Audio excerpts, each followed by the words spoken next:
Welcome to the Best by the Worst. The best movies of all time, reviewed by the worst possible critics. If you don't believe us, keep listening to find out.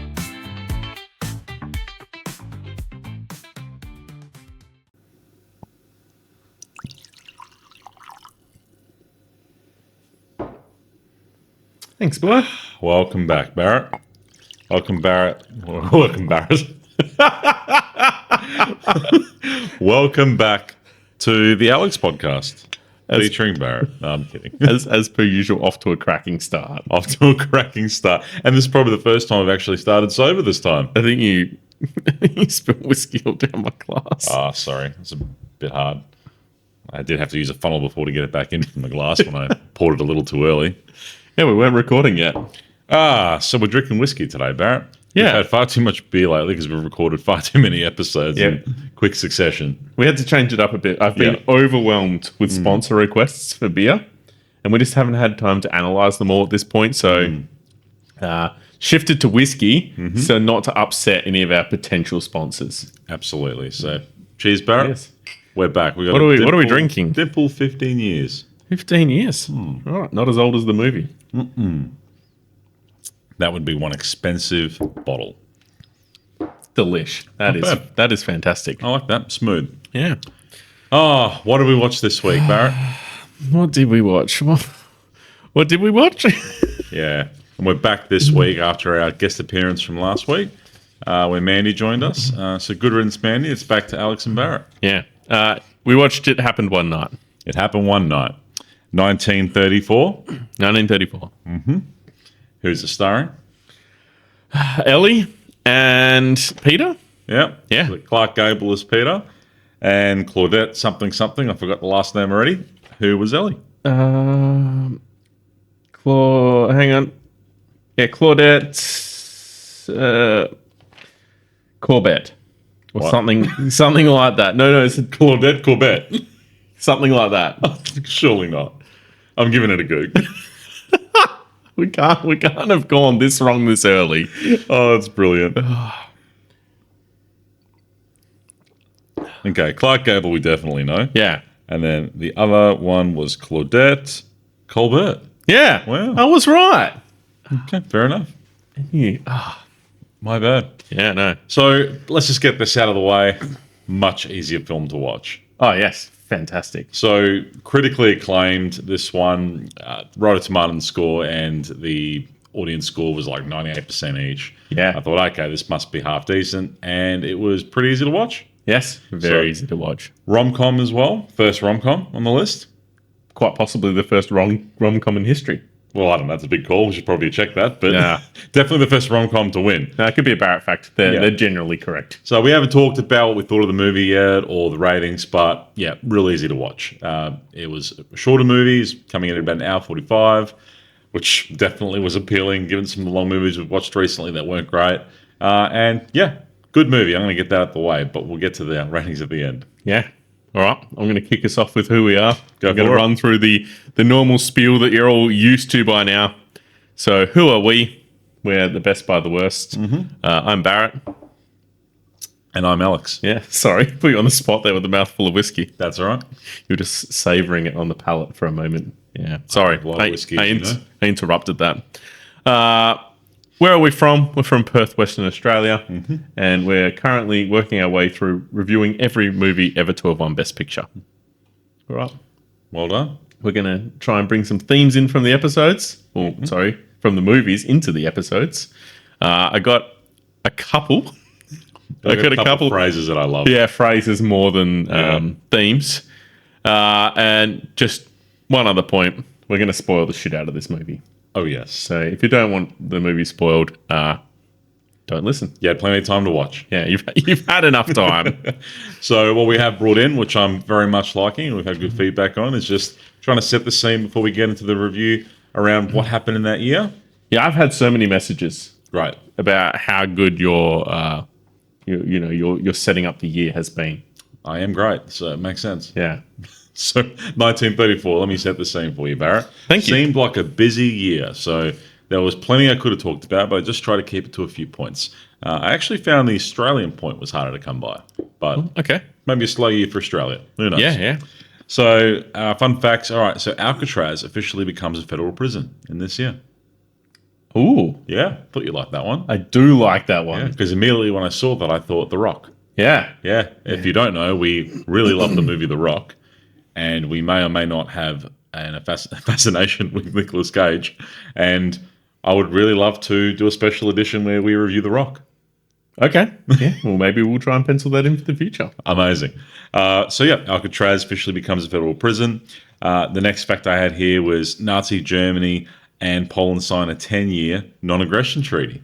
I thought that was fun. Oh. do you think that will age poorly?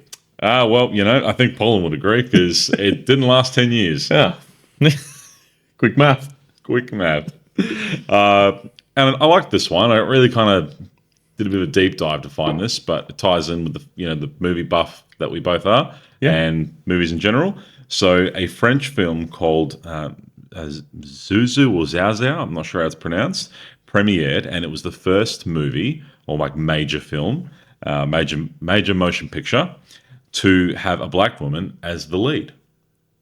Right? Yep. The world is slowly Like awakening. to star in the movie, right? And her name was Josephine Baker. Okay. Yeah, thought that was pretty cool. Shout out to Josephine. Yep, 1934. Yeah. Because, I mean, I guess the movies we've watched so far and the ones we see upcoming in the list, I'm not seeing a lot of diversity. So, I don't think it hits the West or, America for a while. We're just seeing a lot of casual racism and sexism.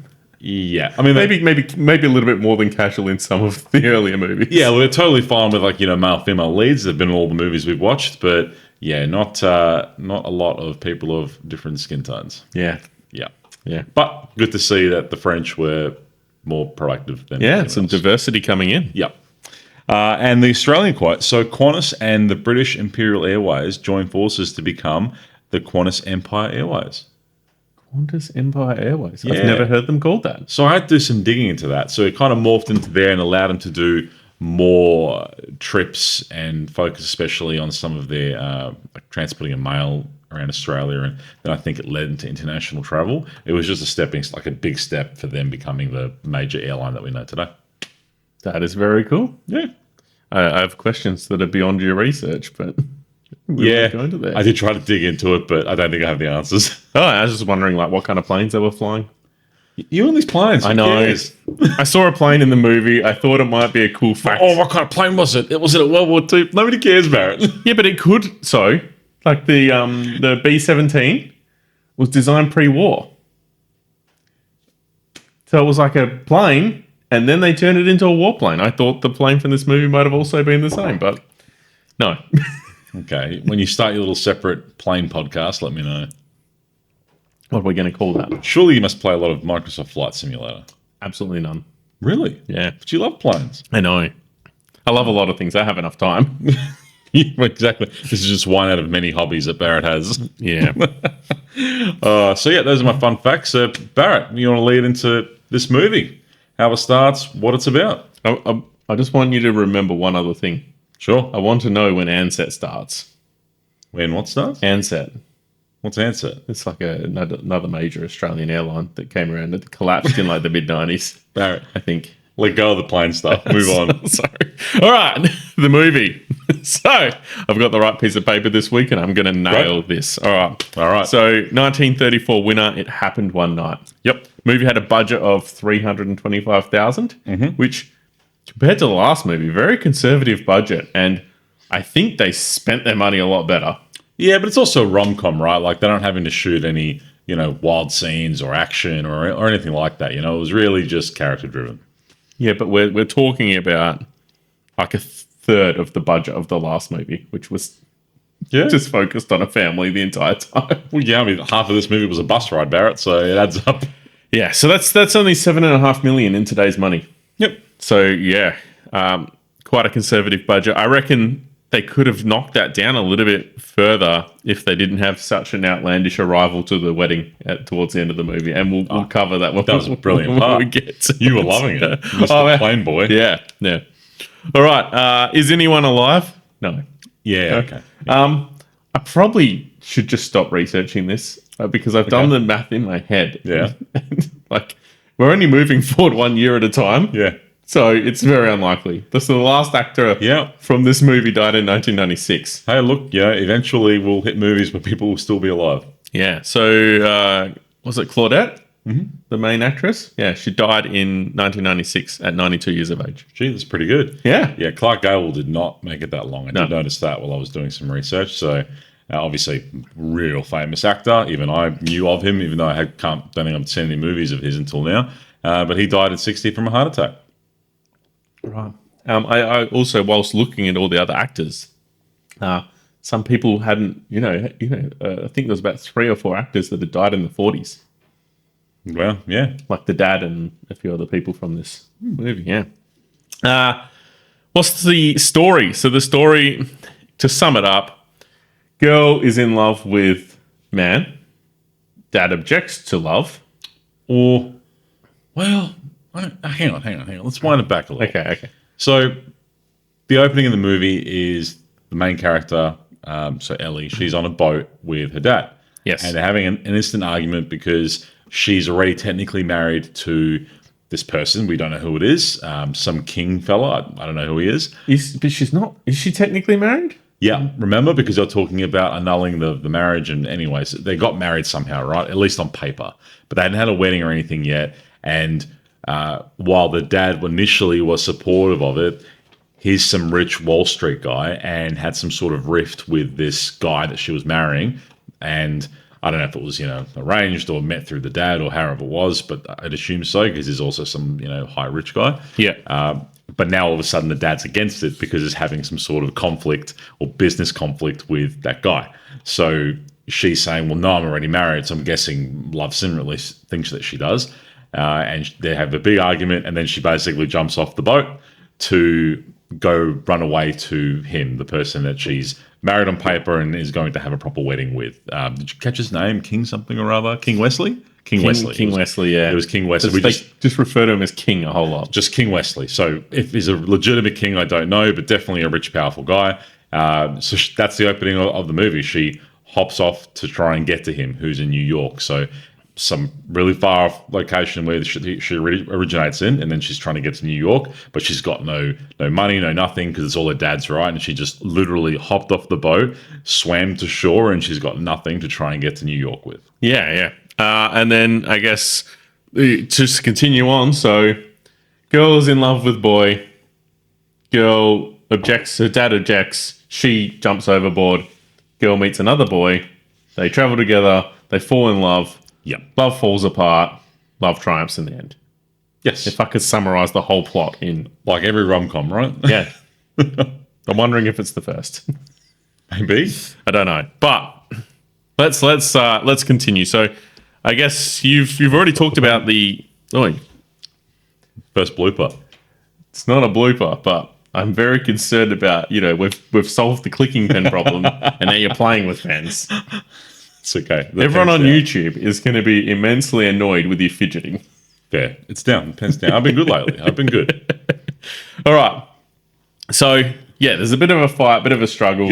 Yep. She jumps off the boat, all right, and then heads to a train station where she gets someone else to buy a ticket for her. Yeah, because they're all now looking for her, right? So the dad, again, uber rich, he's got all these investigators and people trying to find her to bring her back, right? Yeah. Yep. And then she gets this ticket, gets on the bus, and that's where she meets Clark Gable's character, Peter. Yeah. But just before that happens, we have a scene of Peter on the phone to we don't know who at this point, but it does turn out to be his boss. Yep. And they're having, I guess, a bit of a robust conversation, which ends in the boss firing Peter. Yeah. But he's in front of a whole lot of his co-workers. So instead of just hanging up the phone, he pretends like he's still on the phone and then quite abruptly quits his job. And to make it look like he's made the decision, not that he's been fired. Yep. All right, so yeah, they both end up on the bus together. Mm-hmm. There's a little bit of an awkward scene where she's in the seat that he wants. And then he offers to put her bag up in the overhead carriage or overhead compartment for her. She objects. She tries to put the baggage up herself. The bus starts up. I can see this coming from a mile away. Bus takes off. She falls into his lap. Yep. And what he said, I loved it. It was funny. It was quick. So then he goes, "Oh, next time you drop in, bring your folks."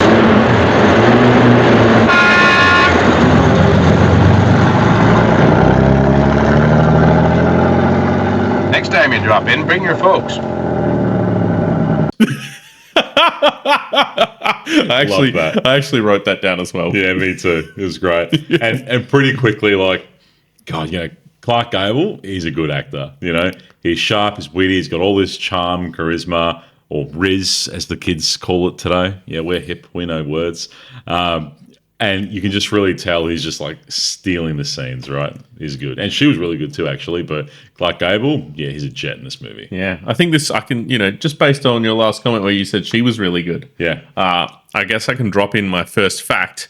And I don't know if you had this, but she finished filming, rang up one of her friends and told her that was the worst thing I've ever made. What? Yeah. Really? Yeah, she thought it was a disaster. Really? Yeah. She didn't like the movie? Not after it was released, yes. But straight after filming, she was like, this is the worst thing. Really critical. Yeah. Well, go on. And did you do any research on her? Yeah. Yeah, what did she win? Yeah, she won Best Actress. Yeah, she won Best Actress and it won an Oscar for Best Picture. Yeah, it also won Best Actor for Clark Gable, his only win ever. They also won 2 more awards, Barrett. Okay, well, keep going. So I did find this out. Yeah. So it's only one of 3 movies, like Best Picture winners, to have won like the clean sweep of the 5 major awards. So she won Best Actress, Clark Gable won Best Actor, won Best Picture. It also got Best Director, and it got Best Adapted Screenplay or Best Screenplay, whatever it was. 1 or 5. Only one of 3 Best Picture winners. And I'm not going to mention the other 2. She thought it wasn't good. Yeah, and they won everything, man. This movie won everything. And you could tell. Yeah. Like it was well shot. The story was easy to follow. Yeah. It's a good movie. Yeah, it really legitimately was a good movie. All right, so moving on from there, the bus has stopped overnight somewhere and her bag gets stolen.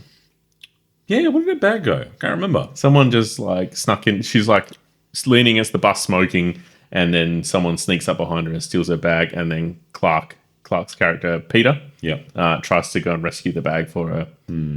Comes back, he's all like ruffled up, like he's been trying to find this bag for ages, and she's like, what happened to you? And he's like, I've been looking for your bag. And then she's like, my bag's missing. But she doesn't want it reported. Yeah, well, she's trying to stay incognito, right? She's trying to hide and get to New York to find King Wesley. So then basically, riding on this bus for a bit, they're starting to bond a little bit, him and her. There's a scene there where some guy's annoying her. He's like just a real seedy dropkick guy on the bus. And he comes over, pretends to be her husband to get rid of him. And they kind of bond a bit more through that on the bus. So you can see the early parts of this, connection forming.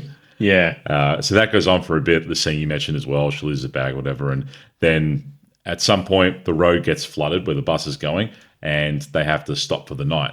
So at that point, it's pissing down with rain, and Peter, he gets a room. There's a nearby hotel. Yep. And so he's basically sorted out to have her stay with him as well. Separate beds in this hotel room. She's a bit resistant at first, doesn't really know this guy or the rest of it, but she doesn't have barely any money, so she can't afford a room of her own. Yeah. He knows that, so he's trying to be the nice guy. But then we kind of find out his motives too early on. So he makes it really clear when she gets in the hotel, look, I'm not interested in you, but I do know who you are, and I'm a reporter, and I want to write a story about this and me getting into New York. That's what I'm in this for, and that's what you can help me with. You do that, I'll make sure you get to New York and get to King Wesley. Yeah. That's kind of the deal. So she's a bit comforted by that, and then agrees to kind of, work together with him. Yeah, and he's nothing but a gentleman. Yes. So that even lines up with that night, how he's trying to make her feel comfortable. They've got separate beds, but they're still in the same room together. And so he ties up this clothesline, this bit of rope between the 2 beds, and gets a big blanket and throws it over to create like a little fake wall, or as he calls it, the Wall of Jericho. Yeah. Yeah, and I did look up what the hell the Wall of Jericho was. Is it time? It's time. All right. Because this is right in that scene, right? Tell me what the Wall of Jericho is, because I said at that moment, what's the Wall of Jericho? And then you said, "I'll look it up," and I said, "Do that, but don't tell me." Yeah. So I knew it was some kind of, biblical thing. I think the first time I heard it mentioned was like wrestling when I was I think 12 years old. The guy Jericho, it was a wrestler, and he had the Wall of Jericho. It was his finishing move. No, we did not get the wrestling out in the country. Ah, right. Okay. Yeah, I did. Anyway, so the Wall of Jericho, so a stone wall built, which is about 4 meters high. This is again around 8000 BC, so it's in the kind of biblical times. The settlement of Jericho. So the Jericho was a settlement. Yep. And it was, solely built to protect that settlement of Jericho, to protect its water supply and protect it from intruders. So it was like a big fancy wall for its time. Right. Yeah. And are you going to go into the breaking down the wall, or is that I'll get into that later. come to that later? Yeah, because I guess that's something that he says later on. He says, "I'm going to break down the Wall of Jericho," but we'll leave. We'll put that on the back burner. At this point of the movie, that Wall of Jericho is up and it's Yeah. uptight. But definitely, there's, they're getting changed on the other side of the blanket, the Wall of Jericho, and, already there's a little bit of sexual tension, right? Yeah. But nothing but a gentleman. Yep. We then cut to a scene of her dad. He's up in a plane, and he's pretty much launched a full scale search Yep. across America looking for her. Yep. I guess the people that are searching for her, they essentially send out police Yep. to all sorts of places, Like proper detectives. proper detectives, and that first, I guess, room that they're staying in for the night, the police are banging on the door. Peter, very quick to work out what's going on, and kind of like, I don't know, kind of like ruffles her up a bit so that she's not going to be so noticeable, and then It looks disheveled. disheveled, yep. And then he goes over, and then the police sort of barge in at this point because they've had enough of knocking. And then he just starts an all-out argument with her in front of the police, and they're just overwhelmed at this argument. Well, his tactic is to simulate, a stereotypical spousal argument, which is just him abusing her to the point where she's crying and upset to get them to be like, "Oh, this is a legitimate married couple." Yeah. Wow. Yeah, she's like bawling her eyes out Yeah. and pretending to, and they're like, "Oh, well, this is normal. There's nothing to see here," and they left. This story checks out. So we checked out. Not good. No, so Has definitely not aged well. No, it definitely explains kind of how relationships worked back then and what good looked like, or at least what normal looked like. But it worked. Yeah. But yeah, got rid of the police. We then cut to a scene, and her dad has now put a picture of her in the paper. The search is ramping up because I guess it this makes a big difference, doesn't it? yeah, there's this big scene, I guess, where the police are searching, and that's not yielded anything. Then we cut back to the dad, and he's like, put the picture in the paper, run it on every paper in the country. He's like, he must be a pretty influential man. It was a Wall Street guy, so Yeah. he's uber rich. Yeah. Yes, sir. Clark, send the story to all the newspapers. Some of the out-of-town papers may not have a picture of it. Here, wire this to them. I want the story to break right away. This Alex looked away for this next scene. I think you were researching something, but I'll explain it to you because you did ask me what just happened. Oh, yeah. I will go over something. it. So they're all on the bus. Yep. They're back on the bus. They're traveling again. Obviously, the washed out bridge has been sorted, and they're heading down the road, and they all break out into song and dance. Okay, for a moment, I think we're watching a musical. Yeah, I did see some of the song. Right, everyone's singing along. Everyone's da-da-da. You must have been playing on your phone for this bit because you looked up and said, "What happened?" And what happened was the bus driver also started to get into the music, and he was singing along, and he had his hands off the steering wheel, and he's like singing with his arms sort of waving left he to was driving right. a bus, Yep, forgot he was driving a bus. Very poor stunt work in the fact that he then just reaches down, grabs the steering wheel, yoinks it to the right, and puts him into a ditch. But I guess it was kind of like trying to simulate that he got so into the music that he lost control of the bus, and then ran down an embankment into a ditch and bogged the bus. Perfect. Yeah. Whilst that music scene sing-along thing is happening, one of the guys on the bus is reading a newspaper, and he identifies Ellie? Yep. Yeah, it identifies Ellie, yeah. I'm not good with names. Well, her name's Ellen, but they call her Ellie. Yeah, so identifies Ellie and then goes up to Peter's character and says, look, I've worked out who she is. Let's go 50-50 in the $5,000. Or so there's 10 the 10 grand reward for her. Let's go 50-50, $5,000 each. If I was to see that dame, you know what I'd do? No, what? I'd go 50-50 with you. Why? Because I don't believe in hogging it, see? Yeah. Or I'm just going to claim it all for myself. So he's kind of like, he's been a bit of an asshole, but a bit of a gentleman at the same time. He's like not trying to take the whole reward, Yeah. but he wants a cut. And this is the guy that Peter kicked off from sitting next to her, the guy that was harassing her too. Same guy. Yeah, very, very creepy guy. Yep. So Peter, very quick to think on his feet. Yep. Goes, I understand what you're talking about. I'm glad you've come to me. Come over here. Walk into the bush with me. I'm going to discuss this with you further. Takes the guy into the bush. And kills him. No. No. Explains to the guy that they've kidnapped Yeah. Ellie, and they're going to ransom her for $1 million. And because he now knows about it, he's now going to be in on the deal. And yes, he will get his $5,000. But if he does anything wrong, the mob boss is going to kill him. Yeah. Essentially, like says this is like a big gang thing. Like there's another gangster on the bus. Like fabricates this entire story. Yeah. And then finds out that this guy that he's threatening has a wife and children back home, starts to threaten his wife and children, like blows this whole thing right out of proportion. And this guy leaves like absolutely petrified, tries to run off scene, trips over a tree branch, falls flat on his face. You ain't gonna shoot me in the back, are you? If you don't beat it, I'll go.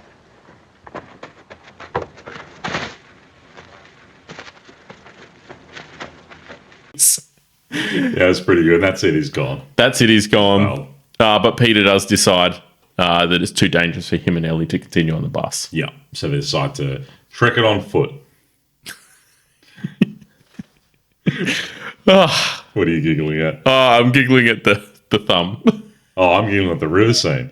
So Oh, before yeah. we get All there- right. You do the river scene, I'll do the thumb. So pretty quickly after they get off the bus, they encounter this river and decide we're going to have to get through the river. It's not very deep, but naturally Ellie, is the rich girl. I don't want to get wet. I don't want to go through this river. And Peter kind of just cracks it eventually and just throws her over his shoulder and then just starts walking through the river and she's carrying on. And then he gets more annoyed and he goes, here, hold this, the bag that he was carrying as well as her. He said, hold this for a second. She holds it and he just spanks her in the ass. Yeah, to stop her from complaining. Yeah, and keeps going through. Because she's arguing with him that he's giving her a piggyback. Yeah. He's just got her over his shoulder, like he's holding her by the legs, and she's like bent by the waist over his shoulder. Yeah. And she's saying that's a piggyback, and he's saying no, it's not. Yeah. And that's what the whole argument's about. The little spank in the ass just sorted everything out. I don't think that would fly today, though. I don't think it should have flown then. No, but there's a bit of that going on in this movie, right? Sign of the times. Product of its time, we'll say that. But then they get to like this barn, with a bunch of hay where they're going to crash for the night. And this is, where, again, the connection continues to grow and it's getting a bit more spicy. So, Peter goes off scene for a few minutes to go and look for food. She doesn't realize this, and they've, kind of had a little bit of an argument. And she's, kind of saying to him, not realizing he's walked off, that, you don't have to be here. I can make my own way. I don't need you. Just go. And then when she looks around, her shoulder, realizes he's not there, thinks that he's left her. She goes into a panic, like, oh, where have you gone, Peter? Then Peter comes back in. Hey, I was just looking for food. And she, kind of hugs him, like, don't leave me, rah, rah, rah. Yeah. And then he kind of, lays it down on the hay. He's made like a little hay bed for her and, kind of tucking her into sleep. And then that's like the first moment when they almost kind of kiss. Yeah. Their eyes are locked on, they're getting close, she's puckering up the lips, and he just pulls out of it the last second. Yeah. Yeah. At that moment, I thought, well, shut my big, nasty mouth. Yep. Classic quote from the movie. Yeah. A few bangers like that. So, yeah, definitely the connection's growing, though. So they're getting a lot closer. And then the next scene is them kind of away from that barn, and they're now on like a bit of a busy road, and they're trying to hitch a ride. Yeah, so the opening part of that scene is them both walking down the road, and she is in quite tall heels. Yeah. And clearly struggling to be on a hike in these heels, limping along. And then she decides it would be far better if she just went off the side of the road and sat on the fence and got him to sort out some sort of hitchhiking ride. Oh, probably my favourite scene, actually. I don't know if it was yours, but we had a good time with that. It was a great scene. He kind of, it's real funny because then he's sort of talking about the different style of, how to get a ride. You put the thumb like this, or, you make an expression, you put your thumb over here, and like the different styles. And like Clark Gable was just such a good actor in that scene. It's just funny and it's good and really cool scene. And he even goes to the point that he says he's going to write a book. And you're an expert, I suppose. Expert. I'm going to write a book about it. Call it The Hitchhiker's Hail. About how good he is at getting a ride, using my thumb. And then a car goes past, and he's like, "Look, you've made me talk too long, and now we've missed the first car. Yeah, let me show you how it's done." And struts over to the side of the road. Keep your eye on that thumb, baby, and see what happens.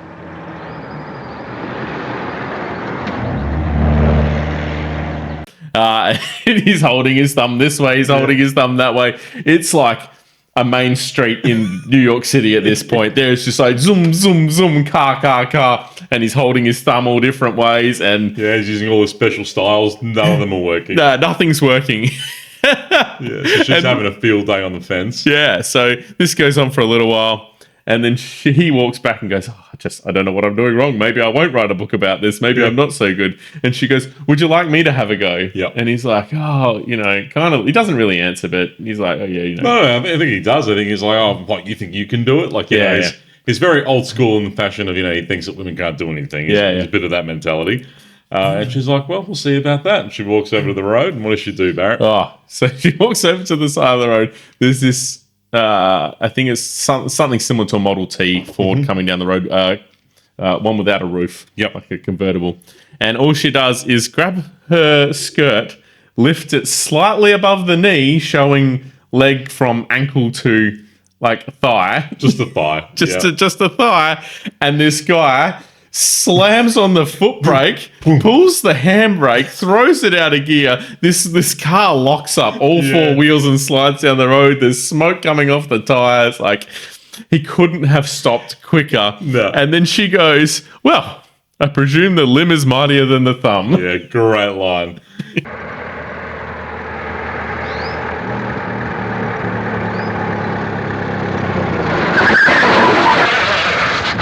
Yeah, so then they get their ride. They're driving off for a bit. Yeah. So cool scene.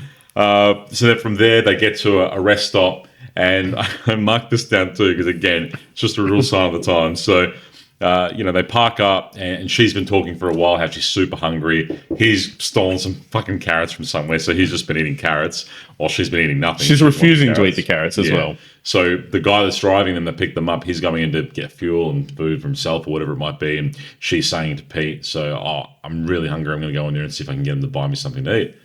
And he just snaps around to her, and this is word for word, you do that and I'll break your neck.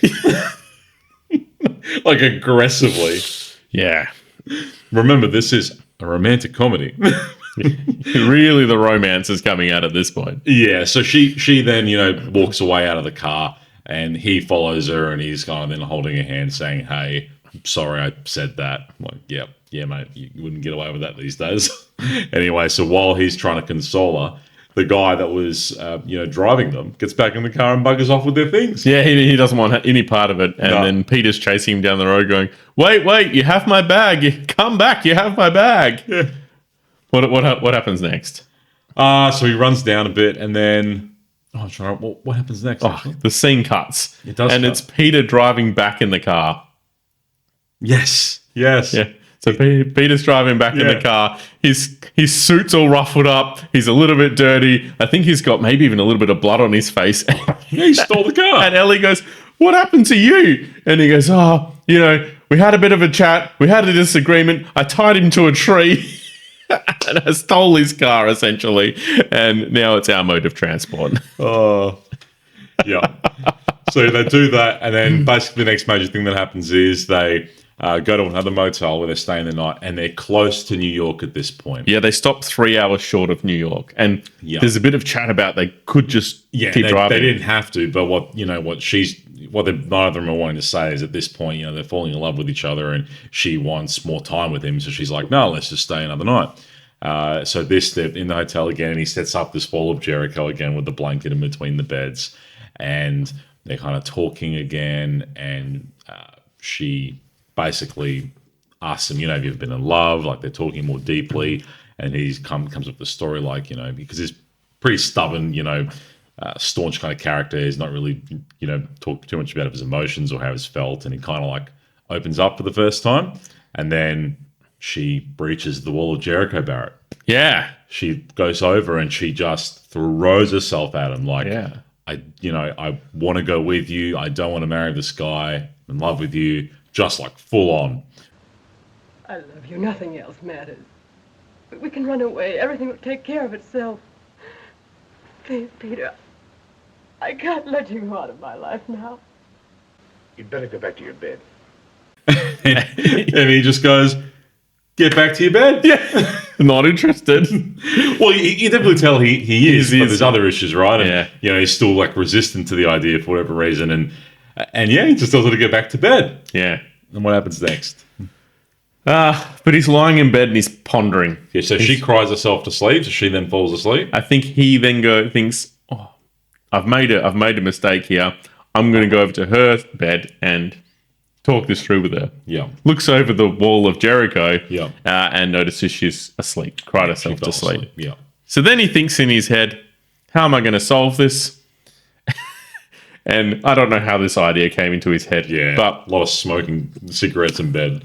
yeah. So basically, he gets in his car, he gets dressed, gets in his car, and heads to New York in the middle of the night. Yep. So what's his plan? His plan is to write a story about what's happened so far, but or pre-write the ending where he essentially proposes to her and they get married. Yep. Right? He takes that story he's then written back to the boss that originally fired him. Yeah. Right? And says, I've got this amazing story. I'll sell it to you for $1,000. Yeah. And he does. He gets the $1,000. Yeah. So at this point, his plan is to drive back before she wakes up to tell her the good news, confess his love to her. I've got the $1,000 now. Let's run away. But what he doesn't realize is in the middle of the night, while he's driving off to New York to do all this stuff, people work out who she is and that she's staying there. People that own the hotel, right? Yeah, because the wife is not convinced because they don't have any money when they get to the hotel. Yeah. So they say, we're good for it. We'll pay you in the morning. Yeah. Or they kind of smoke and mirrors. The We're wife's married. not convinced. Yeah. Yeah. So she goes to check in the middle of the night, finds the car gone, assumes that they've both done a runner in the middle of the night. And then the owners of the hotel go into the room, find her. Yeah. She goes, oh, like, where's he gone? She doesn't know he's gone. She now realizes he's disappeared. He thinks that he's left her, right? She thinks he's, yeah. So yeah. she's, upset now. She's been kicked out of the room. So the only place for her to go is to the sheriff's station a quarter mile up the road, which is what the owners tell her. Yeah. So at this point, she thinks that he's run off and left her after she's confessed her love for him. So her default move is when she gets to the police station, she sees in the paper as well that the dad and this King Wesley have resolved whatever conflict they had. Yeah. So she's like, I'm just going to marry King Wesley. So calls her dad. This is where I am. So now all the police and everyone are running off to collect her. Meanwhile, it cuts back to Peter, who's driving the car as fast as he can to get back to the hotel where he thinks she still is sleeping before she wakes up to meet her there. Yeah, and with his intention to propose to her. Yeah. The owner of the newspaper is, while this is a lot of things going on at the same time, and I'm sorry if this is a bit hard to follow, but the owner of the newspaper is getting ready to run Peter's story and then gets a phone call that Ellie has rung her dad and she's going back home, scraps all that, throws Peter's story in the bin, runs a new story, Yep. and then you just this moment where he looks back into the bin and pulls Peter's story back out and he's just looking at it and he's kind of, I assume in his head is thinking, this is too much just to be made up. Yeah. Yeah. This is real. Yeah. So I know we're jumping around a bit, but Peter's still cruising down the road. What's happening at this moment? The police are escorting the dad and the king to this place. They're all going to the same place. Ellie is at the police station. Yeah. Peter thinks she's in the hotel. So it's all a race to get to her first, who's waiting at the police station, right? But each of them don't know they're racing. Yeah, and Peter's stolen car isn't going too well. No, it's struggling. Yeah. So basically, Peter doesn't get there in time. He's overtaken on the way. He's overtaken, not realizing that they're, off to collect her. He's happy as he's driving the car. I'm going to go to the girl of my dreams, blah, blah, blah. Thinks he's won. He's not. He gets overtaken, and then he misses it by a long shot. The dad and King Wesley pick her up, and then they're driving the other direction back to New York, and there's Pete still trying to drive towards the original direction of the police station. Yeah. They then cross other sides of the road, and he just looks over and through one of the cars, sees the dad on one side, and then Ellie resting on King Wesley on the other side of the car. Yeah. Then puts two and two together and realizes, what he thinks is that she's bailed on me. She, doesn't actually feel that way about me. She's run off back to marry King Wesley. Yeah. So that's like the big climaxing scene where it kind of then cuts there. And then there's a little bit of a time skip, right? Yeah. A little bit of a time skip. Is that when the... I don't know if that's when the newspaper article gets... I would like to point out... Oh, please. I would like to point out another classic Barrett Blind story. So that scene comes by where he sees, King Wesley and the dad in the car with Ellie. And then I mentioned to Barrett, just double checking for myself. Oh, that's, King Wesley, right? The guy she's originally planning to marry. We haven't seen him till this point. Oh, well, if we did, I didn't remember it. Yeah. And Barrett's like, what do you mean? She's just in the car with the dad. I'm like, she was not resting on the shoulder of her dad. The dad's a completely different character. So then we skip back, look to it, and sure enough, obviously I'm right, and Barrett is blind.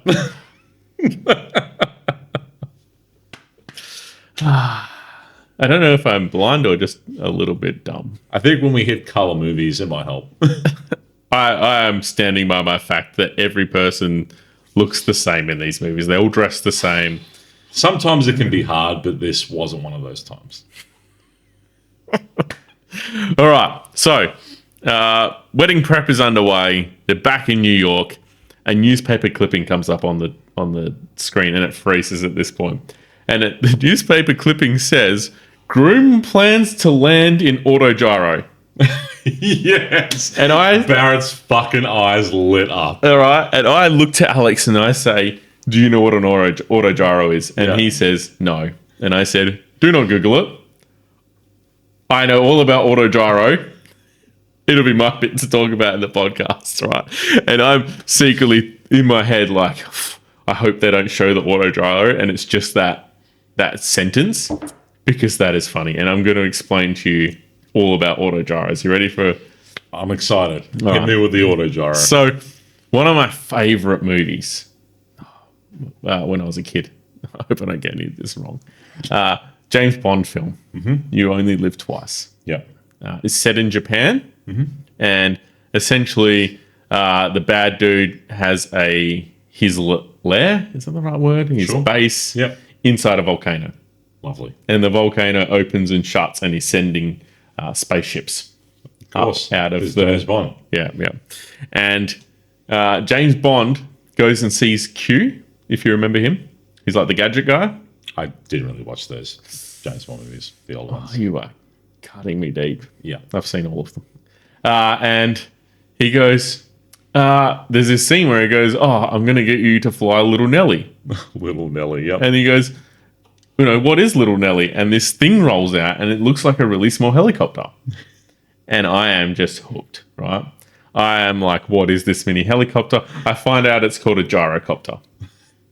Essentially, imagine a helicopter where the blades free spin. Yeah. And they free spin based on the wind moving through them. So they create resistance. So you end up with what is a circular wing on the top. And there's an engine driving a propeller at the back or front, and that pushes it along. So the blades tilt back, and it's sort of the circular blade carries this thing along. And I was obsessed with these as a child.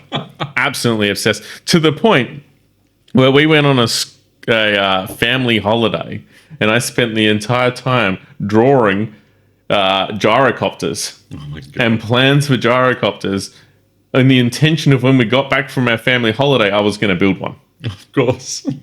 Instead, you decided to build a Sylvia for 15 years. Yeah. Well, anyways, this is when I was much younger, and my designs even got to the point where I decided it was too dangerous to fly, so I had a release mechanism that released the autogyro like blades from the top, and then a parachute would deploy so I could land safely.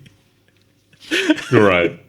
Amazing. But as soon as I saw that sentence, I was absolutely obsessed with gyrocopters. There's another one in Mad Max, which is another one of my favorite movies. There's like this guy, he goes circling around the gyrocopter and throws a snake out of it. And the snake lands on the bad guy and kills him, bites him and kills him. Oh man, I was obsessed. But when I saw that sentence and I was like, please tell me that Alex doesn't know what that is and this can be my bit. Time to show my Barrett fact. You still have with your Barrett fact. I love the story, but we actually do see the gyrocopter. Yeah, we do. And as soon as I impressive. see it, I am just devastated. And it is a very early version. Yeah, it was cool though. I enjoyed Yeah, looking at it looks more like a plane than like the ones that came out through like the 70s and 80s, probably when that James Bond movie came out. Yeah. Looked very different. They're much smaller. So the reason we're talking about it is the snippet when it came up was that the groom, so King Wesley, was going to arrive by gyrocopter, and he sure enough does, right? So at this point, there's a little bit of a time skip. You know, things have moved on a little where, you know, King Wesley and Ellie are getting married now, and all those plans are in place, and it's basically cutting to the day of the wedding, right? Yeah. So at this point, it then goes to Ellie. She's in a wedding dress. Old mate Wesley's ready to come in on his fucking gyrocopter. And the dad has like a one-on-one with her, talking to her. And then only at this point, of course, you know, because it's a movie, it comes out, you know, she starts crying, she's upset. He's kind of worked out this, you know, she doesn't really want to marry King Wesley and that there's someone else in the picture. And she tells him about him. And then she mentions the name and said, oh, it was Peter. I can't remember the last name, but Peter something. And then, you know, you see the dad click and he's clutching at something in his jacket like, Peter. And then, you know, she's saying, oh, do you know him? And he's like being coy, like, oh, no, I don't. And then she's like, yes, you do. You're acting funny. And then grabs this envelope from his jacket pocket. And it's a letter from Peter. And it says, you know, I need to speak with you about, you know, financial matters. So at this point now, Ellie, who's still madly in love with him, is thinking that he only wanted the $10,000 and has now sent this letter really recently to the dad to get the reward for finding her. Yes, yeah. So at this point, she's like, screw Peter, I'm marrying King Wesley. He only was interested in the money. I was wrong, right? She's really hurt. And the dad's like feeling bad because he's exposed that, because now at this point he doesn't want her to marry King Wesley because he knows that she's not really into him and thinks it's a piece of shit anyway, right?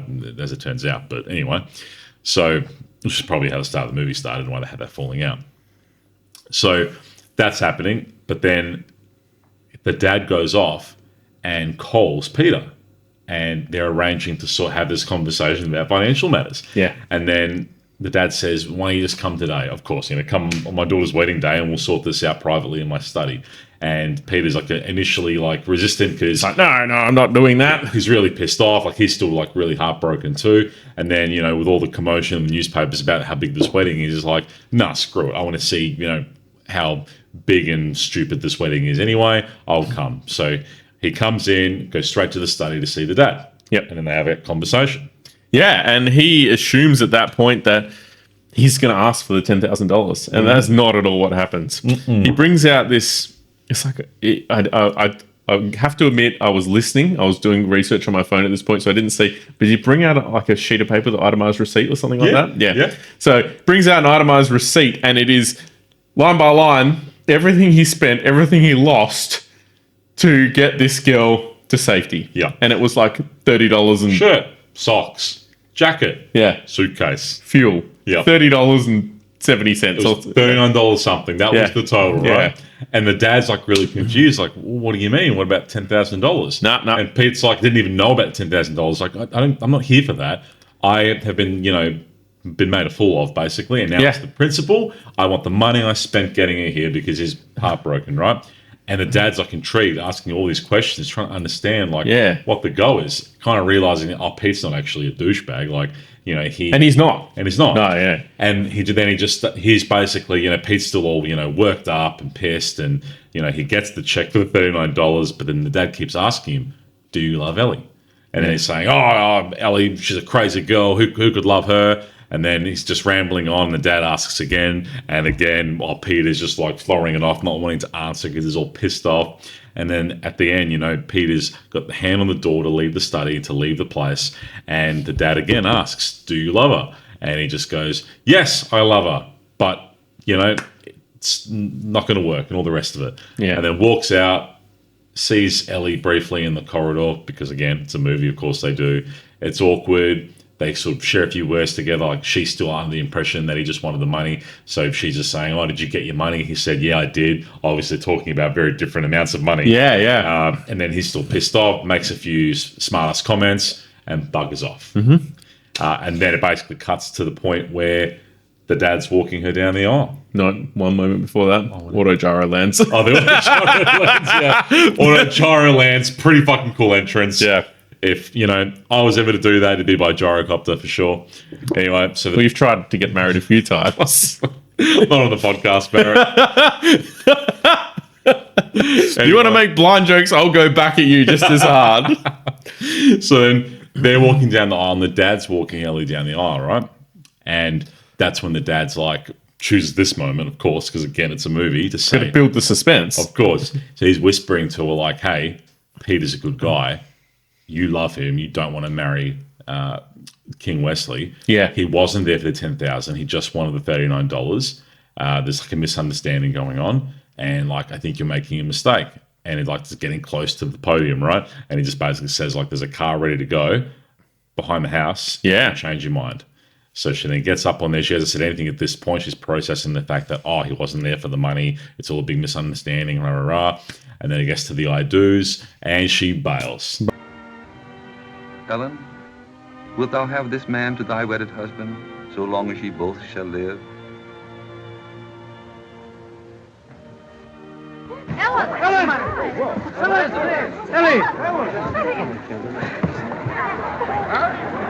Runs to the car and takes off. Classic rom-com. Classic rom-com. At that scene, Well, at this point, it wasn't She's a classic running- rom-com. It was probably the first time it happened. yeah, she's running across the yard. And she's running towards the gyrocopter, and Alex is like, "Please tell Please me, take the tell me that gyrocopter." she takes the gyrocopter, but runs past that and gets in the car." It And was so cool. it would have been a way better ending. Would have been great. She, I guess, at that point goes back to Peter. Yeah, Right. goes back to Peter. So it happens off scene, but it kind of cuts to the dad who's like making himself a drink, and he gets a call from King Wesley, and he's just, you know, he now can be honest with King Wesley, like, I don't like you. I've given you $100,000 to, you know, annul the wedding and make it null and void. Yeah. You're happy with that, aren't you? Yeah, of course you are, because you're just a piece of shit. Hello, my would-be ex-son-in-law. I've sent you a check for $100,000. That's the smartest thing you ever did, Wesley, not to contest that annulment. That's satisfactory, isn't it? Well, it ought to be. Oh, I'm not complaining. Oh, no, not complaining. It was dirt cheap. Don't fall out of any windows. Boom, ends the call, basically. Yeah. Cool. So that part's resolved. And then it cuts to one of those hotels that they were staying at on the journey to get to New The York. same right? hotel that Yep. everything fell apart, where the couple got Yep. kicked out because they didn't have any money. And the owners are talking to each other, and they're saying like, "Oh, you know, I guess they are married." And they came back. a certificate, But- and then But why did they want a trumpet? yeah, and he's like, "Yeah, but they asked me to get a trumpet from the store, one of those little toy trumpets, and something around, you know, knocking down the wall of Jericho. Don't know what they were doing." They made me get 'em a rope and a blanket on a night like this. What do you reckon that's for? Them if I know. I just brung them a trumpet. A trumpet? Yeah, one of them toy things they sent me to the store to get it. Well, what in the world do they want a trumpet for? Dunno.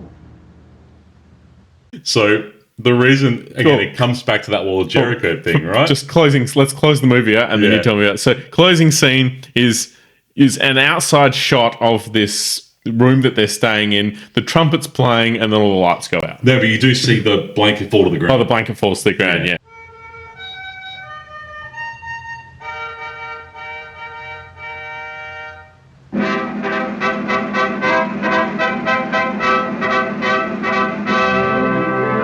All right. Explain. Because you don't see Pete or Ellie after she runs away from the wedding, right? No. But yeah, they're obviously in there, and the blanket comes down with the fucking trumpet playing. So the wall of Jericho thing with the blanket between the beds to, you know, create a little fake barrier. Yeah. So again, we talked about, you know, that wall of Jericho being built to protect that Jericho settlement. Yeah. So they were saying that there's like a huge, you know, conflict or war with the Israelites were trying to get into Jericho for whatever reason. I don't know all the facts behind it. But there were like 7 days where they were like tooting this horn, try and break down this wall. And on the 7th day, they managed to knock down the wall while trying to break into Jericho.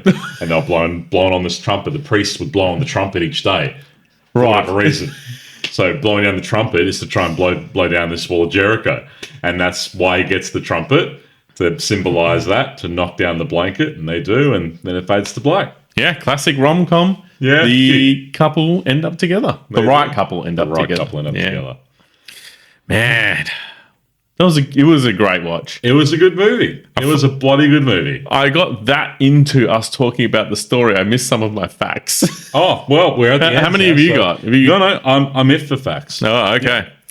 I wanted to talk about a little bit about a camera shot that I found quite intriguing. Yep. So there's a scene where they're at the first place that they stayed at. Yep. And she wants to have a shower in the morning, so he gives her like some sort of jacket to wear out. So there's nothing rude about this, but she's walking to the shower block, and as she walks all the way across what I can only describe as like a caravan park. Yep. Whatever they were back then. The cameraman or camera person, might have been a woman, we don't know, was following Ellie for the entire shot, and they must have walked like 30 or 40 meters, and the shot just follows perfectly. I was like, we haven't seen anything like that up to this point. Yeah, it's pretty cool. That's something pretty common to see these days in a movie. Like, I could see the camera was moving around a little bit, so I could just imagine someone's running along with the camera on their shoulder. Yeah. But oh, sorry, that's my watch going off. It's on silent now.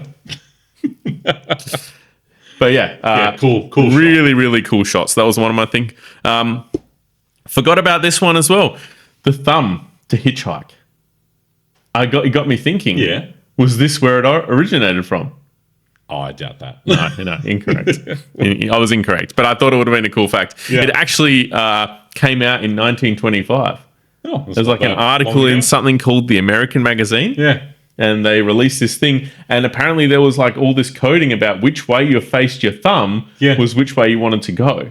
Oh, I always thought it was like thumb up, like stop. You just put your thumb up, but you put your thumb that like over your shoulder, so you want to go that way. You put your thumb. Yeah, up. I mean, imagine being on that side of the road and being like, I want to go back the way you're not going. Yeah, so pick me up, turn your car around, and go back the other way. yeah. So I thought that was pretty interesting. And then my last thing, did you read anything about Oscars in 1996? No. All right. I don't know whose Oscar it was. So it was either, what's his name, Clark? No, what's the actor's name? Clark Gable. Yeah, Clark, or what was her name? Claudette. It was one of their Oscars. I think it was Clark's Oscar was sold in 1996. Oh, wow. Yeah. Sold for $607,000. Yeah. Guess who bought it? Who? Steven Spielberg. Fuck, of course he did. Yeah. And you know what he did with it? He immediately donated it to a museum. Of course. Well, it's not a surprise. I guess, this movie, looking into it a bit more, is considered one of the best films of all time, right? So it's revered, which makes sense. Spielberg being a director, would revere it too. So yeah. And you know what? It was a great movie. Just to recap from my end, I thought the acting was really good. Clark Gable and this Claudette, they were excellent. Oh, the camera work, fantastic. Yep, storyline, great. Wasn't too long. Audio. Yeah. The audio was great as well. Yeah, every movie we've watched up to this point has been crackly and poppy in the background, and this was nice, clear audio. I did see, though, that in the production, this movie has been remastered and fixed a lot because it's so historically significant and important. Yeah. So it could just be the version we watched has been, revised heavily. Yeah. But still really good. So, yeah, look, I really liked it. So if you have any more facts, Barrett, I think we get to rating this bad boy and find out how many Barretts you give it. I haven't even thought about this to this point. Wow. So we're really on the fly here. I think it was such a good movie. It was good. It was wholesome. It had a good ending. Like I said, it wasn't too long. The acting was great. It just ticked all the boxes. I guess when I rate these movies, I don't try and rate them down based on the technology they had available at the time. Of course. I'm not going to compare... I just had a gyrocopter, mate. I'm not going to compare this to Titanic and say, but this one was shot in black and white, so it's going to get less points. Yeah. So I just want to clarify that. All my score ratings are based on what they could do with what Yeah. they had at the time. I do take into that consideration. Yeah, there's a little bit of handicapping for the earlier movies. I'm tossing up between a 3.5 and a 4. Okay. Somewhere around there. I guess I got to settle on a number. And Yeah, I don't want to tell you mine until you tell me yours, because I do know what I'm going to give it. I'm going to go with And just so you know, I'm not messing with you. I'm going to write down what I'm going to give it. I'm going with a 4. Yeah? Yep. I gave it a 4. We're on the same page. We're aligned, mate. We're back aligned. Back aligned. Yeah, last week, especially with Mandy, she threw things out. We've executed her. You won't be seeing her again. Yeah. I do have I thought Mandy was a fantastic guest. She was excellent. Yeah. For our first guest. Yep, we'll have her back. Yeah, usually your first time's a bit shaky, but... Speak for yourself. I do want to float an idea with you. Okay. That I don't know where we're going to do this. Maybe I'll put something on Instagram. We've got a heavily followed account on Instagram. If anyone else wants to join, we've almost hit the limits of Instagram with how many followers we 10 have. 10 million, I think. Something like that. Yeah. But I'm kind of thinking about maybe we put up a post that has some of our ratings in it, and we start to scale these movies. I don't know how we're going to fit 100 movies onto one Instagram post. Yeah, we maybe just have to do it monthly.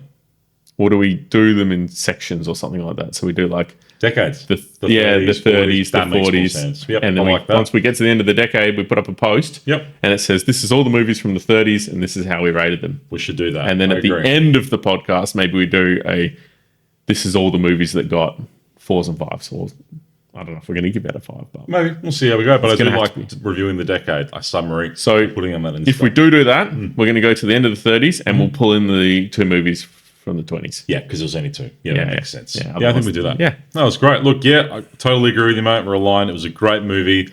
Both gave it 4 out of 5. I think that's more than fair. It's quite possibly our joint highest. I think we also gave All Quiet on the Western Front a 4 each, from memory. I'm pretty sure we did. I need to. I'm actually, if I make this thing, I'm actually going to have to go back and watch the episodes and work out what we rated because I can't remember everything. But I think this is joint highest. And yeah, it was worth it. It was really good. Yeah. I'm just trying to find out some information about Dimple so we can give them a shout out because that. Yep. Scottish distillery. Very do you know much about them? Yeah, I've had Dimple before. Yeah, they're a good distillery. So where are they from? Scotland. Scotland. Yeah, right. Pretty sure if I haven't got that wrong. Since 1893. Yeah, a real old one, like one of the OGs. Yeah, blended Scotch whiskey. Yeah, it's good. Well, we enjoyed some Dimple. We did. Not a sponsor. But could be. Could be. Yeah, look, that would be that was an easy watch, mate. I really enjoyed watching this one, especially after the last maybe movie or two. It's been a bit rough, but this was a real kick into gear. Yeah. Hopefully it just gets even better from here, but bloody enjoyed that. Yeah. And enjoyed your company, Barrett, as always. Thanks, mate. Next week we've got Mutiny on the Bounty. Mutiny on the Bounty. Again, supposed to be a banger and got Clark Gable in it. Oh, really? Yep. Ah. And I'm liking him. He's a quality actor. So we're kicking off. And maybe another guest. Well, maybe. If he doesn't bail on us again, yeah, we've got a very special guest. Yeah. Can't wait. Can't wait. All right. Thanks, everyone. We'll see you next time. Till next time.